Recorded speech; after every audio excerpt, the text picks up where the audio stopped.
Armando Salguero, the senior NFL writer at Outkick.com, here with us on the Will Cain Show. What's up, Armando? What up, Will? It's good to see you, sir. It's good to see you as well. You know, I want to play a little game with you today. I want to play Spin the Roulette Wheel on NFL quarterbacks. We're on the verge of NFL free agency, which starts early next week. And there's, I think, some very interesting names. Now, that being said, interesting, but have already had their names spun around the wheel at least once in the NFL. And we have a handful of teams who seem a little bit out of the NFL draft sweepstakes of the top 3 quarterbacks and will find themselves looking for someone who's already had one spin at one team in the NFL. So let's just kind of start broadly, and then I'll narrow in on some players. But do you have some predictions for us on where Kirk Cousins, Justin Fields, and other quarterbacks like Baker Mayfield will end up in the NFL? Well, I think the easy one is Baker Mayfield. And I think he ends up in Tampa Bay because right now they have exclusive rights to speak with him and negotiate with him. And they have every intention of re-signing him. They loved him not only on the field, but in the locker room last year, Will. And so they want to get something done before Monday, which is when the negotiating period, at which point other teams can jump in and start talking to Baker Mayfield's agent. They want to, get in before that, get it done before that, and close the door on Baker Mayfield. And what about guys like Fields and Cousins? Where do you think they end up? Yeah, the trio that are super weird and super interesting at the same time are, like you mentioned, Justin Fields, Kirk Cousins, and now Russell Wilson, right? Because everyone knows he's going to be a free agent. And as a matter of fact, he's a free agent like right now because the Denver Broncos have given him permission to speak with teams starting right now. The permission goes as far as he can visit teams right now, which, kind of, if you put 2 and 2 together, the agent is asking not just for permission, but the permission to visit. That tells me he's got something up his sleeve and he'll be visiting somewhere. So those 3 guys are really the most interesting guys. Well, and so Russell Wilson, let's talk about him for just one moment. What do you think the market's like for Russell Wilson? I mean, this is a guy that 4 or 5 years ago was in the debate for best quarterback in the NFL, talked about when it comes to MVP, at times was considered a great leader in the NFL. Now, I talked to Michelle Tafoya a little bit about this earlier this week on the Will Cain Show.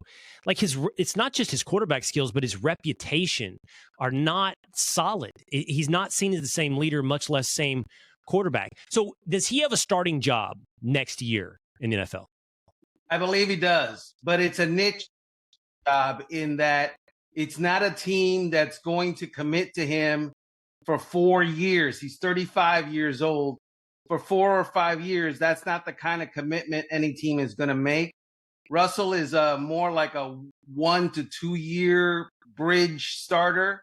And I think that he is going to land a job because he comes with an added value. And that is he's got $39 million in the bank already for 2024, which the Denver Broncos are going to pay. So he can give his next team something of a discount that first year and, come in and play and work and be around the team and earn his keep for the following year. So it's kind of going to be a trade-off for Russell.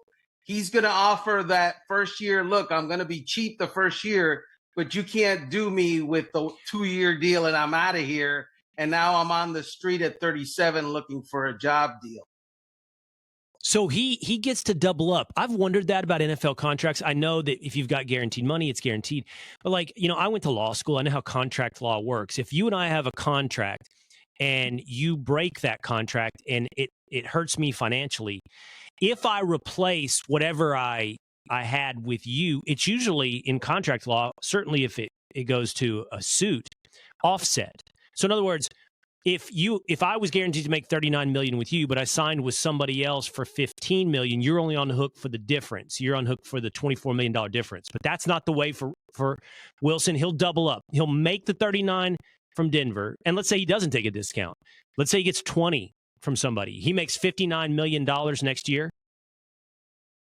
No, the Denver Broncos do get the offset. So anything over 39, he's got the 39 million, but once he signs a contract, you start to subtract from that 39 million. That's why I'm saying he is obviously going to help his next team with a minimum salary kind of deal.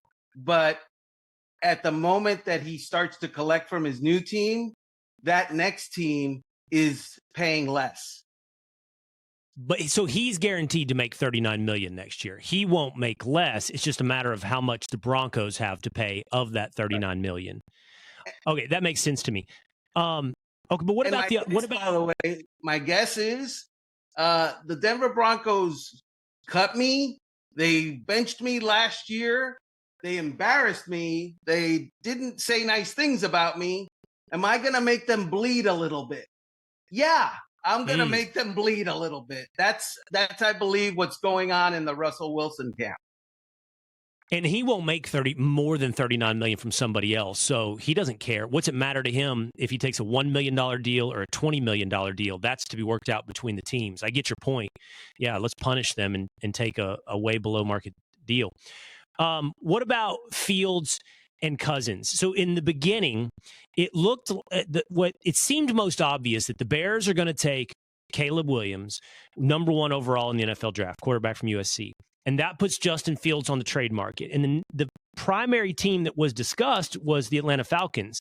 But everything that I'm hearing now, and by the way, I think the Falcons are picking at 9, so that puts them out of the reach of probably Drake May and Jaden Daniels as well. So either they love J.J. McCarthy from Michigan, or they trade or sign someone in free agency. And in the beginning, it seemed like, okay, maybe they trade for Justin Fields, and that may cost you a 4th-round pick, maybe a 3rd-round pick. But now everything I'm hearing, Armando, is that they might actually go after Kirk Cousins in free agency. Right, which makes a whole lot more sense. Look, Kirk Cousins is more accomplished.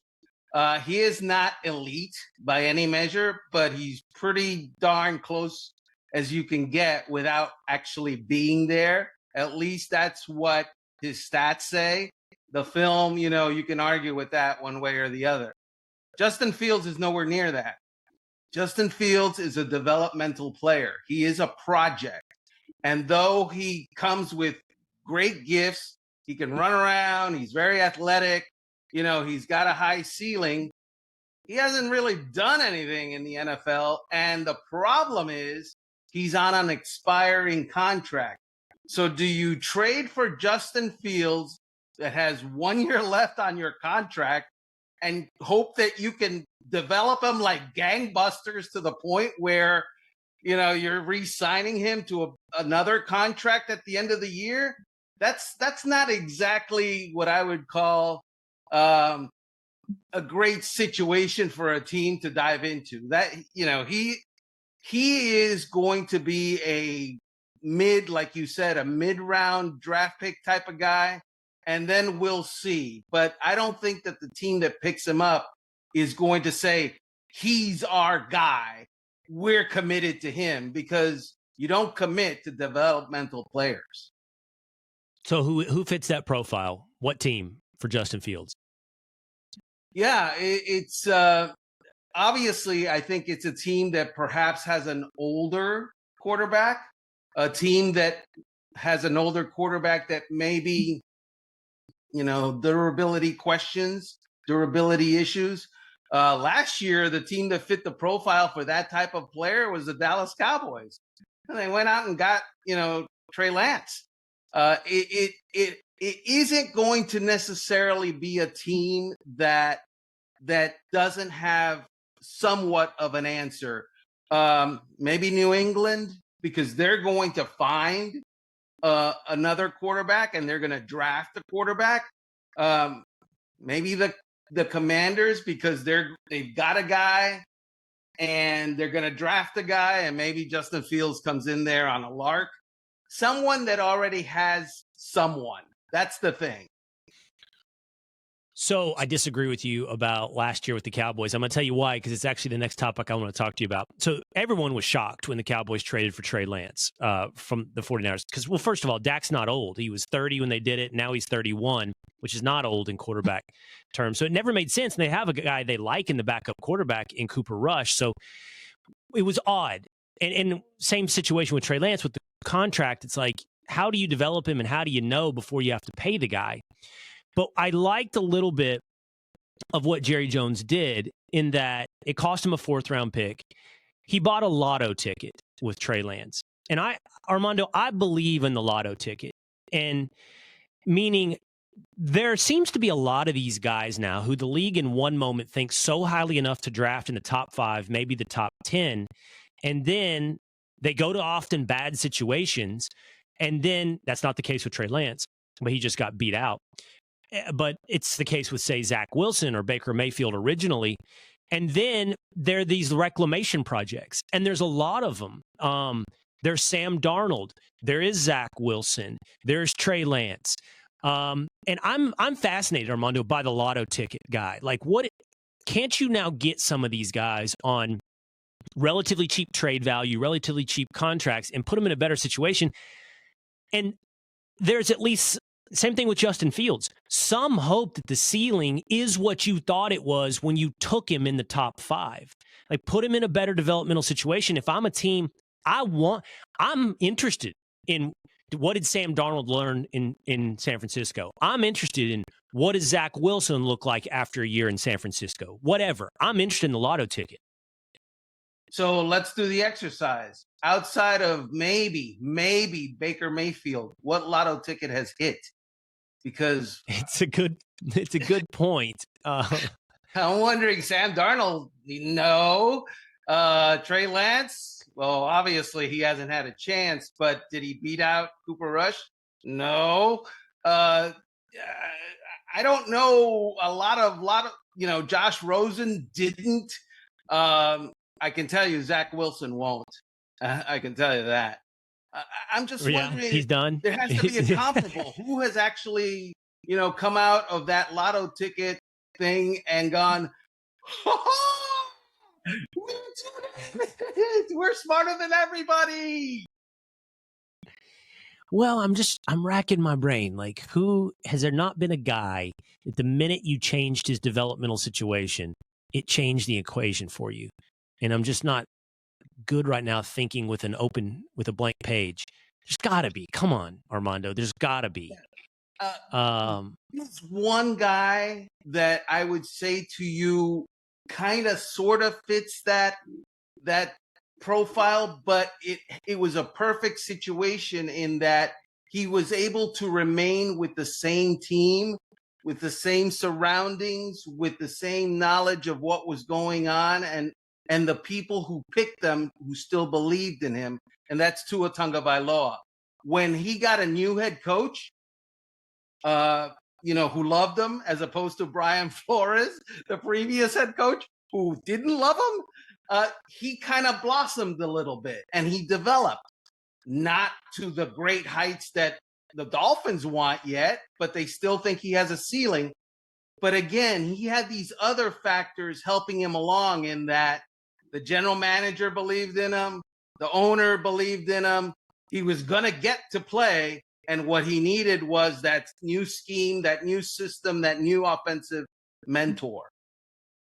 How much do they believe in Tua in Miami? Like, if you think there's a ceiling to him, do you pay him? This is his opt-in year. They'll probably pick up that 5th-year option. He's played well enough for that. But then do you give him a contract where I don't know what he'd make, $45 million a year under, I mean, who knows? I heard some guys talking the other day on sports radio about, like, of all the angst about Dak, if he actually became a free agent next year, what would he get paid? Like $50 million for sure. There'd be a team that would pay an NFL MVP candidate, which he was and has been, $50 million. So a guy like Tua, what's he going to make? 40, and will the Dolphins pay that? He's going to make way more than 40. He's going to be in the 50 club. Yeah. based on what I heard at the NFL Combine.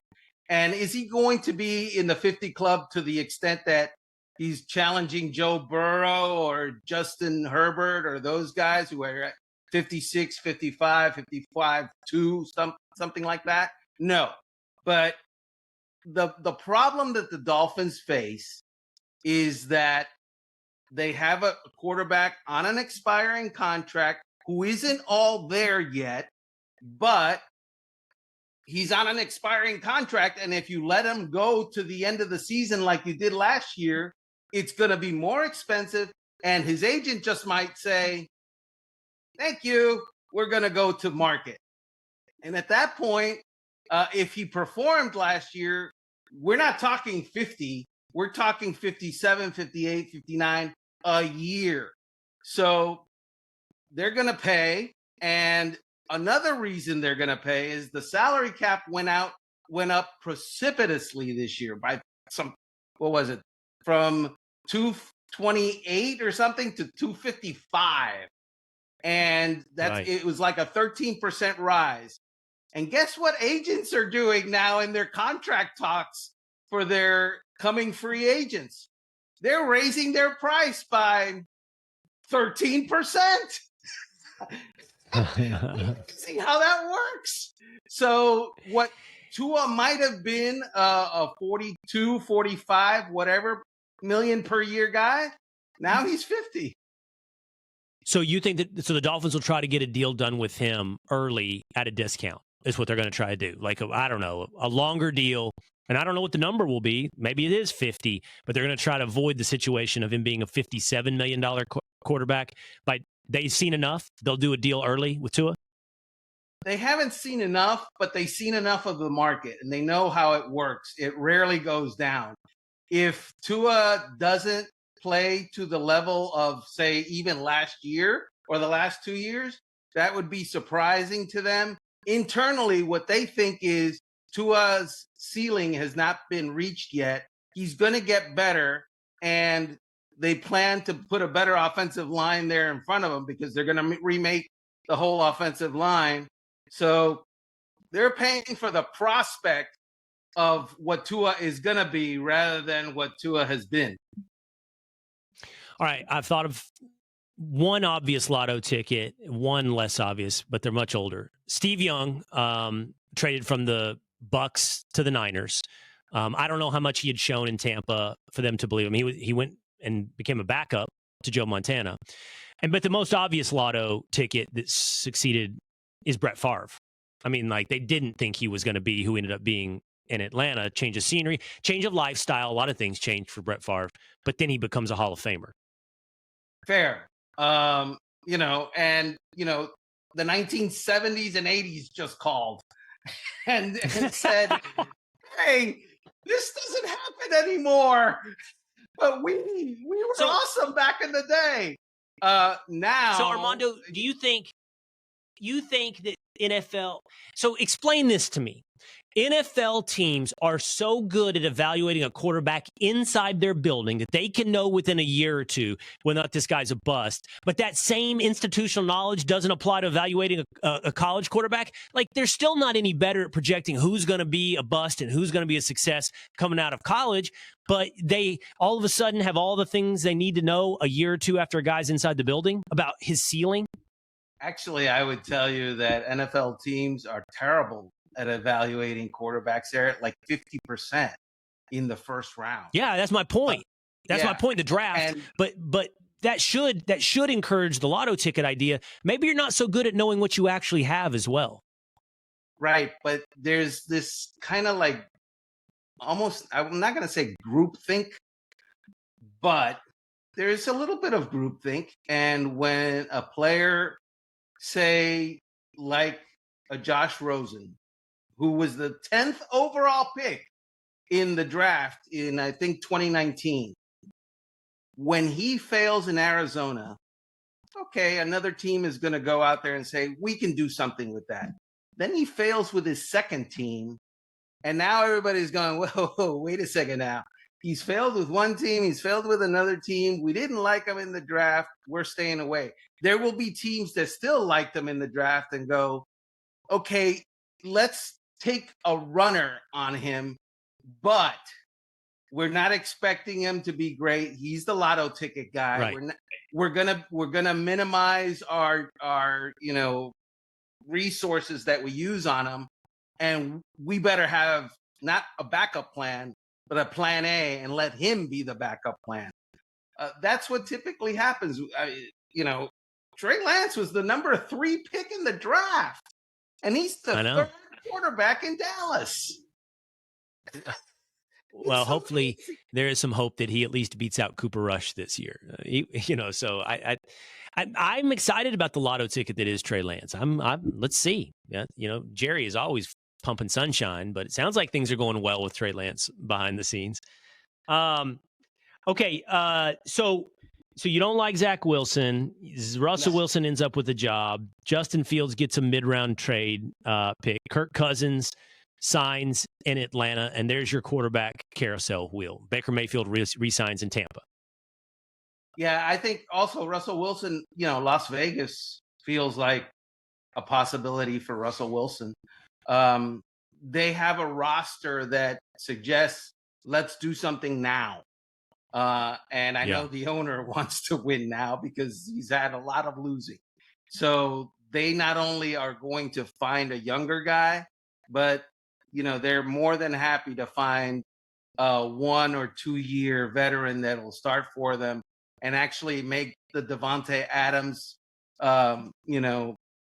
expenditure worthwhile, because they've wasted Devontae Adams here the last couple of years.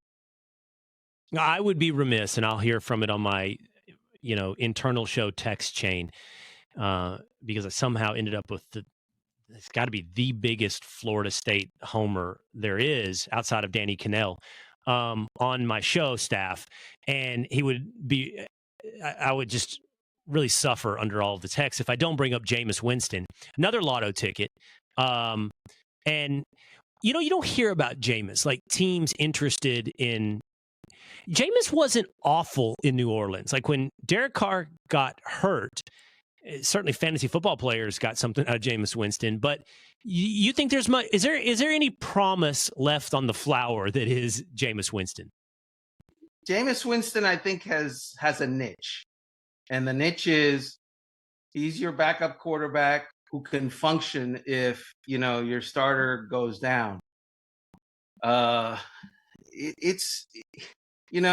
He had some very good coaching with Sean Payton, and yet, I'm not.